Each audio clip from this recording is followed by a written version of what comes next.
So new title is what is type of thermodynamic system. आता हे जे आपण थर्मोडायनामिक्स पाहता याच्या काही टाईप आहे सिस्टीमच्या. जशी थर्मोडायनमिकचे डेफिनेशन आपल्याला माहिती आहे. काय डेफिनेशन आहे? It is a branch of physics which deal the study of temperature, heat, work and their interaction to each other. त्यालाच म्हणतो आपण थर्मोडायनामिक्स. नंतर आपण पाहिलं सिस्टीम, सराउंडिंग, बाउंड्री आणि युनिवर्स यांच्या डेफिनेशन्स. आता यांचे टाईप काय आहे बघा. So thermodynamic system is classified into the 3 types. They are the 3 types. One is open system, नंतर क्लोज सिस्टीम,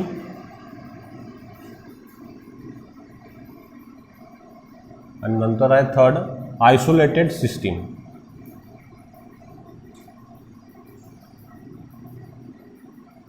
किती टाइप झाले त्याचे? They are basic 3 types. One is open, close आणि आयसोलेटेड. बरोबर आहे. किती टाइप झाले त्याच्यावाले? 3. ओपन, क्लोज आणि आयसोलेटेड. तर पहिली डेफिनेशन पाहू आपण आता कशाबद्दलची. Open system. सोपीच आहे. Open system. आता थर्मोडायनामिक्समध्ये आपण पाहिलं कशाचं इंटरॅक्शन आहे? टेम्परेचर, हीट आणि वर्क. बरोबर आहे. हीट आणि वर्कलाच मी काय म्हटलं होतं? एनर्जी म्हटलं होतं. कारण एनर्जी जे आहे हे म्हणजेच काय? हीट आणि वर्क. कारण एनर्जीचं युनिट काय आहे? Joule.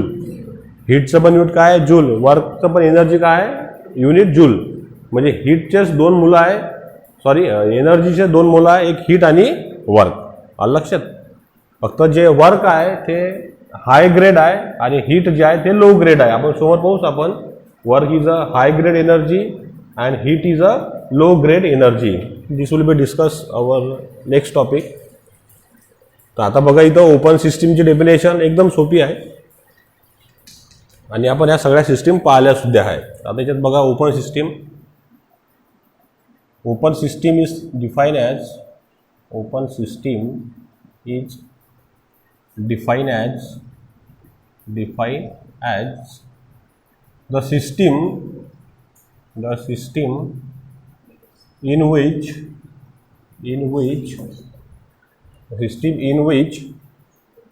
there is a exchange of mass as well as मास म्हणजेच मॅटर. मासलाच काय म्हणता तुम्ही? मॅटर. किंवा याच्या जागेवर तुम्ही मॅटर सुद्धा लिहू शकता. आलं लक्षात. मॅटर किंवा mass as well as energy with surroundings. Energy with a surrounding is called as open system. Open system. Yes or no? Yes. Simple definitions. क्या लिखा मैंने? Open system is defined as the system in which there is a exchange. मासलाच म्हटलं आपण समजा matter. Mass as well as energy with a surrounding is called as open system. बरोबर आहे. म्हणजे ओपन सिस्टीममधून काय झालेलं आहे? मास आणि त्याचं एनर्जी सुद्धा काय झाली आहे? एक्सचेंज झाली आहे. कोणासोबत? सराउंडिंग सोबत. त्यालाच काय म्हटलं आपण? Open system. मग आता याची एक्झाम्पल सांगा बरं मला. कोणती असणार? कोणती सांगा आपली daily routine life, application base, what ever. कोणते असं ओपन सिस्टीमचे जिथं मास सुद्धा जाते आणि एनर्जी सुद्धा ट्रान्सफर होते. कोणासोबत? सराउंडिंग सोबत. सांगा. त्याला म्हणू आपण ओपन सिस्टीम. जसं आपण आता एखादी सिस्टीम घेतली, इथं डायग्राम काढली मी समजा अशी ही. बरोबर. ही आपली ओपन सिस्टीम आहे. Open system. आता याच्यामधून काय जात आहे? एनर्जी पण जात आहे. म्हणजे ई सुद्धा काय झाला? ट्रान्सफर. आणि तुमचं मास पण याच्यातून काय झालं आहे? ट्रान्सफर झालेलं आहे. एनर्जीज म्हणजे काय? हीट आहे आणि दुसरं काय आहे? वर्क आहे. म्हणजे दोन्ही गोष्टी याच्यातून काय झालेल्या आहे? ट्रान्सफर झालेल्या आहे. म्हणजे M is not equal to 0 आणि ई सुद्धा इज नॉट इक्वल टू 0. 0 आत काय? या 0 जर असतं आपण इथं 0 लिहिलं असतं. म्हणजे एनर्जी पण याच्यातून जात आहे, मास पण याच्यातून जात आहे. आलं लक्षात. म्हणजे येणं जाणं सगळं चालू आहे. तर कोणतं एक्झाम्पल देसान तुम्ही सांगा. खूप एक्झाम्पल आपल्यापाशी. गरम पाणी जर घेतलं आपण, गरम पाणी म्हणजे पूर्ण बकेट गरम ओपन आहे, सिस्टीम कशी आहे ओपन, त्याला आपण सतत हीट करू तर काय होणार, हां ते वेपर होऊन जाईल. वेपर झालं की ते एनर्जी पण गेली, ते कशी एनर्जी राहील, हिटेड राहील, आणि माससुद्धा काय गेलं, निघून गेलं. जसं उन्हाळ्याच्या सीझनमध्ये जर आपण एखादं वरते पॉट ठेवून दिलं किंवा मडकेसुद्धा ठेवलं आपण भरून माठ पाण्याचा, त्याच्यातले पाणी पूर्ण येऊन जाते, फिनिश होऊन जाते उन्हाळ्यामध्ये. का बरं, त्याचं काय झालं, पूर्ण व्हेपरायझेशन झालं, इव्हॅपोरेशन झालं. म्हणजे मास पण गेलं आणि एनर्जी पण गेली. मास म्हणजेच काय, मॅटरसुद्धा गेलं. दुसरं समजा आपण जर घेतलं, चहाची केटली पाहिली तुम्ही सगळ्यांनी, ते गरम करते चायवाला, बरोबर आहे. आता त्याला ओपन असते बाहेर, एक एंड असं ओपन आहे त्याचंवालं, सगळ्यांनी पाहिलं आहे ना, तिथे केटली असं त्याला ओपन एंड असते इथं, असं तुम्ही गरम करत राहते सतत. मग आता मला सांगा, फक्त याच्यामध्ये वॉटरच ठेवलं, फक्त वॉटर, आणि त्याला आपण जर सतत गरम केलं तर काय होणार, त्या वॉटरचं काय होणार, वेपर. हे याच्या थ्रू कुठं झाला जाईल, सराउंडिंगमध्ये. म्हणजे वॉटरचं वेपर झालं, वेपर झालं म्हणजे काय ट्रान्सफर झाली, एनर्जीसुद्धा गेली आणि माससुद्धा गेलं. म्हणजे हे एक्झाम्पल कशात झालं आपलं, ओपन सिस्टीम, बरोबर आहे. आणखीन सांगा मला एखादं एक्झाम्पल. हे तसे जनरल झाले, आपण टेक्निकल बघू. समजा हे तुमच्या पुस्तकात दिलं आहे त्यांनी, the tea kettle, when heated the tea kettle, पण टीच्या जागेवर काय पुट केलं, त्याच्यामध्ये आपण आता वॉटर पुट केलं. When heat is supply, the water convert in to the vapour form and which exit from this kettle in to the surroundings. हे झालं एक साधं एक्झाम्पल. आणखीन सांगा असं टेक्निकल एक्झाम्पल सांगा. भरपूर माहिती आहे तुम्हाला.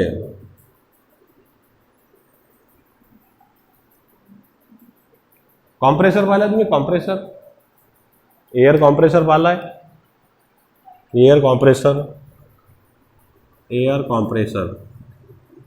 हे मी टेक्निकल सांगितलं. आता एअर कॉम्प्रेसर म्हणजे आपण गाडी चालवतो किंवा सायकलसुद्धा चालवतो. मग त्या सायकलमधली हवा जर गेली किंवा त्या गाडीच्या टायरमधली हवा जर गेली, बरोबर आहे की नाही, आपला हा टायर आहे, याच्यातली हवा संपली तर आपण कुठं जातो, मग हवा गेली याच्यातली, कोणापाशी जातो आपण, त्या ज्याच्यापाशी हवा भेटते त्याच्यापाशी जाऊ ना आपण, आहे की नाही. मग त्याच्यापाशी असं इथे डिव्हाइस असते ज्याच्यातून तो आपल्याला याच्यामध्ये परत काय करते, हवा सप्लाय करते. म्हणजे हे काय आहे, तुमचं कॉम्प्रेसर आहे, बरोबर आहे. आता ह्या कॉम्प्रेसरमधून काय सप्लाय करते, तो आपल्या टायरमध्ये एअर सप्लाय करते. आता ह्या कॉम्प्रेसरमध्ये काही एअर ॲटोमॅटिक आली काय, ज्यानं कुठून घेतली हवा, सराउंडिंगमधून घेतली. त्यांनी हवा कुठून घेतली, सराउंडिंगमधून. त्याला काय केलं, कॉम्प्रेस केलं म्हणजे त्याचं प्रेशर वाढवलं आणि ती हवा त्यांनी कुठं ट्रान्सफर केली, ह्या आपल्या टायरमध्ये ट्रान्सफर केली. म्हणजे ह्या एअर कॉम्प्रेसर जो आहे हा कशाचा एक्झाम्पल आहे, ओपन सिस्टीमचा. म्हणजे जो काय ट्रान्सफर करते, एनर्जीसुद्धा आणि माससुद्धा.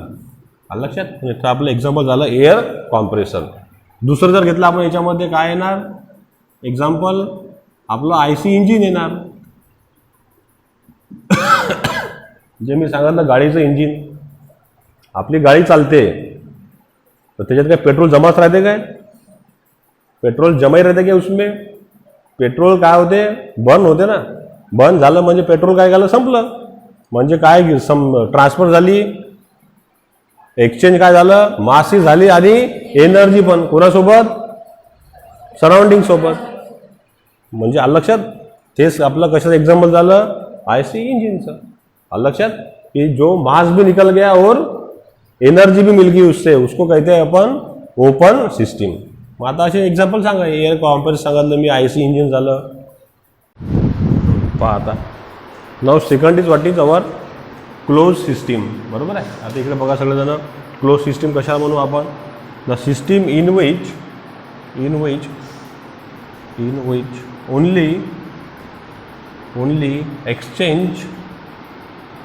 only exchange of what is energy, only exchange of energy with surroundings, only exchange of energy with a surrounding, but not mass is exchanged, with surrounding, not mass is exchanged with surrounding is called as what is closed system, is called as closed system. Yes or no? Yes. याची definition काय लिहिली मी बघा आता, the system in which only exchange of energy, फक्त याच्यामधून आता काय exchange होणार, एनर्जी, कशासोबत, सराउंडिंग सोबत, बट नॉट मास, मास म्हणजेच matter, but not a mass is exchange with surrounding is called as a close system. मग आता याची एक्झाम्पल सांगा मला, याची डायग्राम जर आपण काढली, जशी ही फिगर काढली तशी याची जर डायग्राम आपण काढली इथं काढतो, ही तुमची सिस्टीम आहे. कोणती सिस्टीम आहे आता ही, close system. Figure number 2 close system आहे. यामधून काय एक्सचेंज होणार, फक्त only energy will be exchange, E is not equal to 0. पण मास जे आहे तुमचं, मास हे काय असणार आहे, 0. हे जाणार आहे काय, नाही. E is not equal to 0, कुछ भी रहेगा, 1 जूल 2 जूल 3 जूल, कारण ठीक है होता रहना है एक्सचेंज. पर मास एक्सचेंज होता रहेगा, मास अंदर भी आएगा नहीं और मास बाहर भी जाएगा नहीं, उसका वैल्यू कितना रहेगा अपने पास में, 0 रहेगा, बराबर है. लेकिन एनर्जी आती भी रहेंगी और जाती भी रहेंगी. तो असं एक्झाम्पल सांगा मला, प्रेशर कुकर, आपल्या घरचं प्रेशर कुकरमध्ये आपण स्वयंपाक करतो, त्याच्यात जर आपण ऑइल आपलं आलू जर ठेवले तर काय होणार, गरम होणार. त्याच्यामध्ये जे हीट जे आहे ते त्या व्हिसलच्या थ्रू कुठं जाते, बाहेर जाते. आलू बाहेर जाते काय, आलू तर आपल्या काढला लागन. किंवा त्यात खिचडी बनवली आपण, खिचडी जर काही बनवा तुम्ही प्रेशर कुकरमध्ये, जे आता आपल्या घरी प्रेशर कुकर सगळ्यांनी पाहिलेलं आहे. आता हे काय ऑटोमॅटिक काम करणार आहे काय, याला काय सप्लाय करावं लागेल आपल्याला, हीट. म्हणजे याच्यात हीट गेली का नाही गेली, याच्यात हीट गेली का नाही गेली, प्रेशर कुकरमध्ये गेली ना, गेली. म्हणून याच्यामध्ये काय झालं, ते फूड कुक झालं. मग याच्यात ती हीट सप्लाय केली. आता याच्यामध्ये सगळं आपण काही ठेवलं आहे, व्हॉटेवर, पोटॅटो, खिचडी, जे काही तुम्हाला ठेवायचं आहे, गरम पाणीसुद्धा ठेवलं आपण आंघोळ करायला काही. मग आता याच्यामध्ये हीट डेव्हलप झाली, हीट डेव्हलप झाली तर याच्यातच राहणार आहे का ती, ते हीट काय होऊन याच्यातून एक्झिट होऊन जाते, बरोबर आहे, व्हेपर. पण याच्यामध्ये जे समजा आता मॅटर ठेवला आहे आपण, मॅटर ठेवला आहे आपण समजा राईस, याच्यासोबत राईस निघून जाते काय, याच्यात समजा आपण ठेवलं पोटॅटो, पोटॅटो निघून जाते का रे, सिर्फ क्या निकलती उसमें की ओनली हीट. हीट म्हणजेच काय, एनर्जी फक्त एक्झिस्ट होणार, पण याच्यातलं मास मॅटर जाणार आहे काय, नाही. म्हणजे हे एक्झाम्पल काय झालं आपलं, कोणतं सिस्टीम, क्लोज. अजून सांगा एखादं एक्झाम्पल, अजून सांगा क्लोज सिस्टीमचं सांगा ना, भरपूर एक्झाम्पल आहे, कोणते घेऊ शकता तुम्ही, टेक्निकल घ्या, नॉन टेक्निकल घ्या, कारण हे नीटमध्ये विचारते. अच्छा, असं इथे जोडायला हवा प्रश्न, open system, close system, isolated, यांचे एक्झाम्पल कोणते, असे बाजूने एक्झाम्पल असतात. मग आला आहे तो प्रश्न याच्या पहिले. पण सांगा अजून एखादं क्लोज सिस्टीमचं उदाहरण असं की ज्याच्यातून फक्त आता एनर्जी गेली, एक तर ते हीट असेल किंवा वर्क असेल, पण त्याच्यातलं मॅटर ट्रान्सफर झालं नाही. सांगा. ह्याला बल्ब, आपला आता समोर जो बल्ब आहे, इलेक्ट्रिक बल्ब, याच्यातून काय येत आहे, फक्त एनर्जी येत आहे ना. त्याच्यामध्ये जे मास आहे, म्हणजे जे फिलामेंट आहे, आता याच्यामध्ये गॅस भरलेला आहे, बरोबर आहे. पहिले ते जुने जे लाईट होते आपल्यामध्ये, त्याच्यामध्ये फिलामेंट होते टंगस्टनचे, याच्यामध्ये गॅस भरला आहे, आता इनर्ट गॅस, बरोबर आहे. तर आता याच्यातले गॅस बाहेर येऊ लागा आहे, याच्यातून काय येत आहे, फक्त एनर्जी. याच्यातला गॅस जर बाहेर आला तर ती सिस्टीम खतम झाली. ते कोणती सिस्टीम होऊन जाईल मग, ओपन होऊन जाईल. म्हणजे हा जो बल्ब झाला, electric bulb is a example of close system. त्याच्यातून काय एक्सचेंज झाली, एनर्जी, पण मास एक्सचेंज झाला काय, नाही. हे सुद्धा तुम्ही लिहू शकता, इलेक्ट्रिक बल्ब. इलेक्ट्रिक बल्ब खूप आहे, भरपूर एक्झाम्पल आहे. सांगा आणखीन. फक्त त्याच्यातून हीट बाहेर गेली पाहिजे, ही एनर्जी, म्हणजे एक्सचेंज ऑफ क्यू सुद्धा तुम्ही लिहू शकता इथं. आणि हे ई म्हणजेच काय आहे, डब्ल्यू सुद्धा लिहू शकता तुम्ही. सांगा. बॉइलिंग वॉटर आपण जर घेतलं, पण ते कसं बॉइलिंग वॉटर लागणार आपल्याला, क्लोज लागत, त्याला काही एंड लागणार नाही. आता हे जे बॉइलिंग वॉटर असते हे कुठं असते, थर्मल पॉवर प्लांटवर. आता थर्मल पॉवर प्लांट तुम्ही जर पाहिला असाल कधी, तर त्याच्यामध्ये बॉयलर असतात लावलेले छोटे छोटे. आता मी छोटं एक्झाम्पल काढतो इथं बॉयलरचं.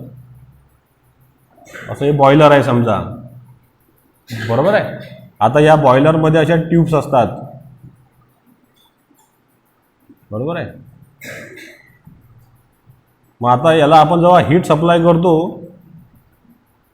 तर हे पाणी काय होते, पूर्ण गरम होऊन जाते त्यातलं.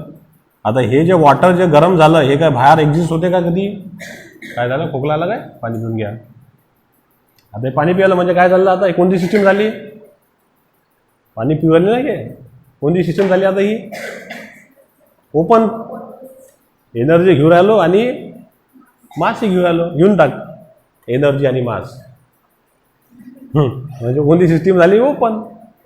फक्त त्याच्यातून फक्त एनर्जी घेतली असते आपण. गरम, एकदम गरम आहे, असं पूर्ण क्लोज आहे कंटेनर, त्याच्यामध्ये वॉटर भरलेला आहे, बरोबर आहे. आणि याला आपण हीट सप्लाय केली म्हणजे हीट गेली. मग आता हे पूर्ण क्लोज आहे, तर याच्यातून फक्त बाहेर काय भेटेल तुम्हाला, हीटच भेटेल. याच्यातलं वॉटर बाहेर जाणार आहे का नाही, ते गरम होईल, याले वरते जाऊन भिडन ते. पण वरते ते काय होईल, पूर्ण परत थंड होऊन जाते, त्याला म्हणते कंडेन्सेशन प्रोसेस, थंड होणे. कंडेन्स होऊन ते परत काय ते खाली येऊन जाते आणखीन. लक्षात, म्हणजे वॉटर इन बॉयलर असं तुम्ही इथं लिहू शकता एक्झाम. वॉटर इन बॉयलर, हे बॉयलर असतात मोठे मोठे पॉवर प्लांटवर, थर्मल पॉवर प्लांटवर. तिथं वॉटरला काय करतात, गरम, आणि ती गरम हीट मग आपण यूज करतो टर्बाईन घुमवण्यासाठी. समोर पाहूच आपण त्याला, जेव्हा टर्बाईन घुमते मग हे सगळं काय जनरेट होते, इलेक्ट्रिसिटी. तिथून आपल्याला मग करंट भेटते टर्बाईनपासून. पण ते टर्बाईन स्वतःहून फिरते काय, त्याला कोण फिरवते, स्टीम फिरवते, वॉटरची स्टीम. लक्षात, वॉटरचं कन्व्हर्शन होते स्टीममध्ये, म्हणजे स्टीम मग त्या टर्बाईनला गोल गोल फिरवते. टर्बाईन घुमलं की मग त्याच्यात जनरेटर असते, जनरेटर प्रोड्यूस करते इलेक्ट्रिसिटी. मग ते इलेक्ट्रिसिटी आपल्या घरोघरी येते. ते सगळं पाहणारच आहे आपण समोर जेव्हा इलेक्ट्रिक करंट चालवून आपलं त्याच्यामध्ये. Water in boiler. आणखीन सांगा. नाही, फॅन ओपन सिस्टीम झाली, इथची हवाही ट्रान्सफर करताय आणि एनर्जी पण ट्रान्सफर करताय. मास गेलं ना इथचं. तसं जर घेतलं सेपरेट एक्झाम्पल जर घेतलं फॅनचं, तर मग ते काय होईल, फक्त फॅनच जर घेतला आपण तर ते कोणती सिस्टीम झाली मग, क्लोज. कारण त्यानं काय ट्रान्सफर केली, तिथून फक्त आपल्याला एनर्जी. त्याचा मास कमी झाला काय, एवढा झाला काय तो, किंवा इतका झाला काय, नाही. त्याचा मास कसा आहे, फिक्स. त्यानं काय ट्रान्सफर केली, फक्त एनर्जी. तर फॅन सुद्धा आपण करू शकतो कन्सिडर. Very good example. आणखीन सांगा. भरपूर आहे ना. आपल्या घरचं रेफ्रिजरेटर में से क्या निकलती रहती, दूध घेतलं आपण, दूध ठेवलं त्याच्यामध्ये गरम रेफ्रिजरेटरमध्ये, मग त्याच्यामध्ये आपण 1 लिटर दूध ठेवलं तर मग सकाळी उठून जर काढलं ते 2 लिटर होते काय, का अर्ध लिटर होते काय. पण गरम जर दूध ठेवलं तर ते काय होणार, थंड होईल. म्हणजे त्यातली हीट कुठं गेली, बाहेर गेली ना. कुठं गेली ती सराउंडिंगमध्ये. त्याच्यातलं मिल्क चाललं गेलं काय. म्हणजे रेफ्रिजरेटर सुद्धा कोणतं एक्झाम्पल झालेलं आहे, क्लोज सिस्टीमचं. Only exchange of energy but not a exchange of mass. तर ते सुद्धा तुम्ही असे भरपूर एक्झाम्पल आहेत. रेफ्रिजरेटर सुद्धा तुम्ही लागू शकता इथं. रेफ्रिजरेटर. एअर कंडिशन सुद्धा तुम्ही करू शकता. एसी काय करणार, आता या रूममध्ये एसी लावली आपण तर काय करणार, याला थंड करेल. पण एसी मध्ये जे असते रेफ्रिजरंट, अमोनिया असते, त्याच्यामध्ये अमोनिया असते किंवा फ्रिऑन असते, हे किंवा प्रोपेन, हे गॅस भरले असतात त्याच्यामध्ये. तर ते गॅस काय त्याच्यातले बाहेर चालले काय, पण तरी त्यानं ह्या रूममधली हीट काय केली, ट्रान्सफर केली. कशासोबत, सराउंडिंग सोबत. So this refrigerator, air condition is also example of a closed system. लक्षात.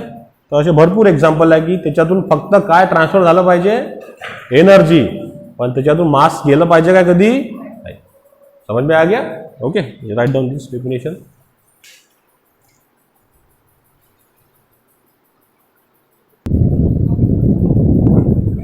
आता आयसोलेटेड. आता आयसोलेट कशाला म्हणून आपण, आयसोलेटेड याच्यातच लिहू आपण. Isolated system. Isolated system is define as the system. आता याच्यात आपण थोडंसं असं लिहू, सिस्टीम थोडंच टाकून दे मला आम्हाला. हे कसं लिहू शकता तुमच्या लँग्वेजमध्ये तुम्हाला लिहायचं आहे.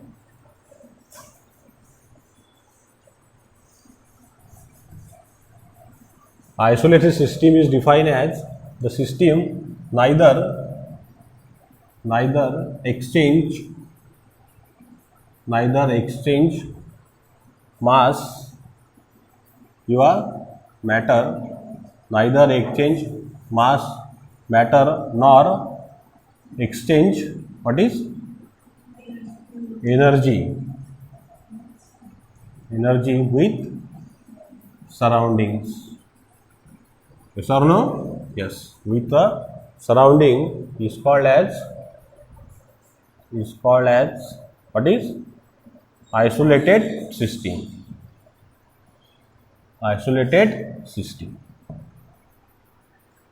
बराबर है.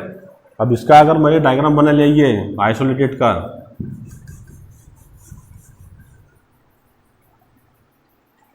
Suppose this is the figure number 3. What is isolated system? म्हणजे आता याच्यासोबत काय झालं सांगा मला मग. एम सुद्धा काय झाला 0 आणि ई सुद्धा काय झाला 0. ई म्हणजेच काय तुमचा क्यू 0, डब्ल्यू सुद्धा काय झाला 0. म्हणजे neither exchange mass nor exchange energy with surroundings. किंवा तुम्ही कसं लिहू शकता, system in which there is a no exchange of mass as well as energy with surroundings and vice versa. That is also called as what is isolated system. तसंही तुम्ही लिहू शकता your on language. समजलं सगळ्यांना. मग आता याचं example सांगा बरं मला आयसोलेटेड सिस्टीमचं. काय एक्झाम्पल येईन. जसं आपण एखाद्या माणसाला म्हणतो हा लय आयसोलेटेड आहे, पिक्चरमध्ये ऐकतो आपण कधी कधी, he is very isolated person, आहे का नाही. आयसोलेटेडचा अर्थ आपल्याला समजला की ज्याच्यातून एनर्जी जात नाही आणि मासही जात नाही किंवा त्याच्यात येते नाही, त्याला म्हणतो आपण आयसोलेटेड. आता आयसोलेटेड सिस्टीम जगामध्ये एक्झिटच नाही आहे. पहिली गोष्ट, isolated system does not exit in nature. अशी कोणती सिस्टीम नाही की ज्याच्यातून एनर्जी गेली नाही किंवा आली नाही. बरोबर आहे की नाही. पण आता आपण शिकताना काही कन्सिडर करतो आपण की त्याच्या नियर अबाउट पोहोचलो आपण. जसं ब्लॅक बॉडी एक्झिट आहे काय नाही, पण तिथं आपण 97 कन्सिडर करतो. कोणती फेर इज ब्लॅक बॉडी. तशीच मग आपण आयसोलेट सिस्टीमसुद्धा बनवल्यात काही काही की ज्याच्यातून मासही नाही गेलं आणि एनर्जी पण नाही, पण जाणार ते, पण एकदम सडन जाणार नाही, एकदम क्विक, थोडंसं लेट जाईल. आता थोडंसं लेट चाललं म्हणजे ती आपल्यासाठी काय झाली मग आयसोलेटेड झाली. तो कोणसा एक्झाम्पल आहे असा बताव. थर्मास पाहिलं तुम्ही, थर्मास पाहिलं ना आपण. थर्मासमध्ये जर चहा टाकला तर तो काय राहते, गरमच राहते. थंड होते तो लगेच, थंड होईल तो, पण उद्या होईल किंवा 2-3 घंटे थंड होणारच आहे तो, परमनंट गरम राहणार आहे काय नाही. तर म्हणजे thermos is a example of, thermos जर घेतला आपण, thermos is a example of, example आपण कन्सिडर करू शकतो समजण्यासाठी फक्त, एक्झाम्पल ऑफ आयसोलेटेड सिस्टीम. त्यानेच आपण थर्मोफ्लास्क सुद्धा म्हणतात, थर्मोफ्लास्क. आलं लक्षात. This is the one of the example of isolated system. Thermos जर घेतला आपण, कसं असते थर्मासचं कन्स्ट्रक्शन सांगा बरं. मी सांगितलं होतं मागं तुम्हाला. असा एक झाला, हे एक सिलेंडर झालं, नंतर मग त्याच्या बाहेर सुद्धा राहणार असं एक. Yes or no. येस. इथं काय राहते रे, व्हॅक्यूम असते. हे मी तुम्हाला मागच सांगितलं होतं. Yes or no. कधी पाहिलं होतं हे आपण. हे म्हणतात इथं काय असते, व्हॅक्यूम असते. व्हॅक्यूम असल्यामुळे काय होणार मग, आता याच्यामध्ये जर चहा टाकला आपण तर तो याच्या बाहेर जाणार आहे काय, का बरं जाणार नाही, व्हॅक्यूम आहे. आणि चहातून जर इकडे हीट जात असेल तर ते कोणतं मोड ऑफ हीट ट्रान्सफर झालेलं आहे, कन्व्हेक्शन. आणि कन्व्हेक्शनसाठी कशाची आवश्यकता आहे आपल्याला, मीडियमची, because convection heat transfer through the medium. बरोबर आहे. आता हे व्हॅक्यूम आहे तर इथं मीडियमच नाही आहे, तर इथून इथं हीट ट्रान्सफर होणार आहे काय नाही, ती कशी राहणार आहे 0. पण तरी हीट जाते, कारण एवढं काही इथं व्हॅक्यूम राहत नाही, तर काही ना काही एअर येते समजा. पण आपण तरी याला जसं आता ह्याच्यातली हीट ट्रान्सफर होईल 10 घंट्यांनी किंवा 5 घंट्यांनी, पण सडन चालली काय नाही. म्हणून ती आपल्यासाठी कोणती सिस्टीम झाली, आयसोलेटेड सिस्टीम. समझ में आएगी नहीं. लेकिन अपन या गर्म चाय अगर ली कप में, ये तो तुरंत चल जाएगी हीट, 5-10 मिनट के अंदर चाय ठंडी हो जाएंगी. इसमें होंगी क्या वैसी नहीं. म्हणून ही आपल्यासाठी एग्जाम्पल झालं आयसोलेटेड सिस्टीम. समझ में आया सबको. ठीक है, लिहून जाएगी.